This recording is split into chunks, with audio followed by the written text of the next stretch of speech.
Hi everyone, just going to talk about our 8 Mile Rye 100% rye whiskey. This is the first release of a mature product. 2 years in a French oak 300 litre cask. Long toast, heavy char, ex-red wine cask. I think it had Cab Sav in it. And we do a steam injected distilling process for making this whiskey and also for our single grain barley. And what that does is it brings a lot of oiliness, a lot of flavour. There's a lot of chemistry going on in the distilling process with this product and with the barley that I would hesitate to say, but there's a lot of distilling out there that is sort of missing some chemistry in the distilling process, which I think we capture. So this product has a really bold nose on it.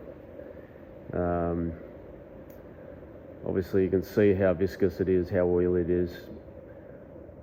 So that's going to carry the flavours in this whiskey into your mouth and it's going to stick there.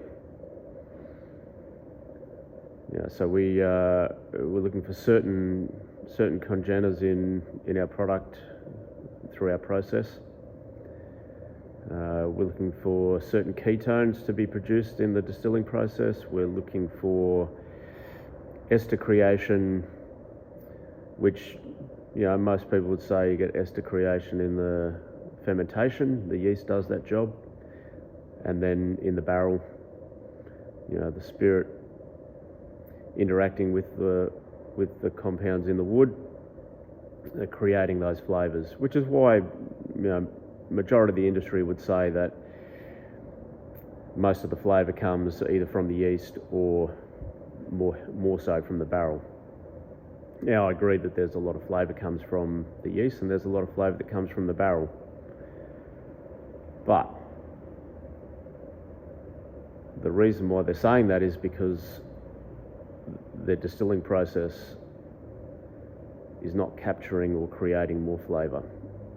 In fact, I'd say the majority of distilling process is breaking down some of those esters that are created by the yeast. They're actually, we'll say, retrograding in the distilling process because of how it's being done. Not to say that's wrong, but it's wrong. No, just joking. Everyone has a different process. Everyone's looking for different qualities in their spirit. I'm looking for certain things in my whiskey that I wasn't finding in other people's products. I've done a lot of research into this, and let's just say I'm quietly confident that I'm hitting the mark with my process development and the product development. So we have this in a 500ml bottle for this first release. Later on we will start using 700ml bottles. This is really just a test release of our first mature product. If anyone's interested, you can find the product on the website, blackrabbitdistillery.com.au. Go and have a read about our process of production, have a read about where the rye comes from, and get yourself a bottle and get into it. Thanks for watching.